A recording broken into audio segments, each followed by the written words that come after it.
En 1895 arrive le cinémascope des Frères Lumière, ainsi que la première génération de réalisateurs, et parmi eux, Alice Guy.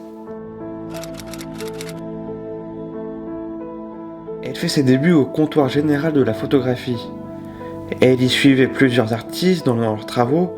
Elle a appris à cette occasion à maîtriser les plaques argentiques, les photomontages, et suit les premières expériences sur les rayons X. En 1895, après que son entreprise ait fait faillite, elle participe avec son patron Léon Gaumont à une projection des Frères Lumière. Impressionné, Gaumont décide, à l'instar de Louis Lumière, de se lancer dans la vente de ses caméras et projecteurs, qu'il renomme respectivement Biographe et Bioscope. Pour accompagner la vente des machines, Alice propose d'offrir aux clients quelques vues animées comiques.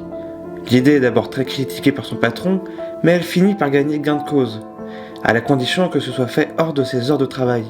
En 1896, elle réalise un premier court-métrage, La Fée aux choux, souvent considéré avec L'arroseur arrosé comme la première fiction de l'histoire du cinéma. Le succès qu'elle connaît grâce à ses premiers films pousse Gaumont à lui créer un service à part entière.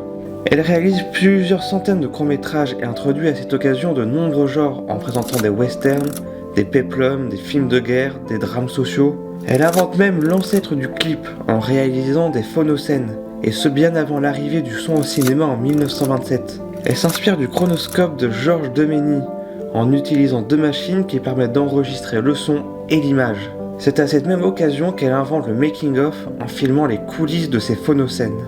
En 1907, après s'être fait remplacer par Feuillade, Alice Guy part travailler aux États-Unis pour vendre les chronoscopes de Gaumont. Elle finit par s'installer à New York pour fonder sa propre boîte de production, la Solex Film Company. Elle connaît un grand succès, qui l'oblige d'ailleurs à agrandir ses studios à Fort Lee et devient une des plus grandes boîtes de production de l'ère pré-hollywoodienne. Elle collabore avec d'autres entreprises comme Pathé à partir de 1918 et la Metro Picture Corporation devient son distributeur. Ses courts-métrages se transforment peu à peu en moyens-métrages en devenant des films de 45 minutes. Mais après avoir connu le succès, Alice commence son déclin. En 1921, elle est forcée de vendre ses studios de Fort Lee pour rembourser ses dettes. Après son divorce, elle retourne en France où elle ne retrouve plus de travail. Elle passera le reste de sa vie à vouloir retrouver ses films, et beaucoup ont d'ailleurs été attribués à d'autres réalisateurs comme Feuillade, tandis que d'autres ont tout simplement disparu. Alice Guy a été la première réalisatrice et productrice de l'histoire, en filmant de la fiction à une époque où les caméras ne servaient qu'à documenter. En fait, c'est peut-être bien Alice Guy qui a réellement inventé le cinéma.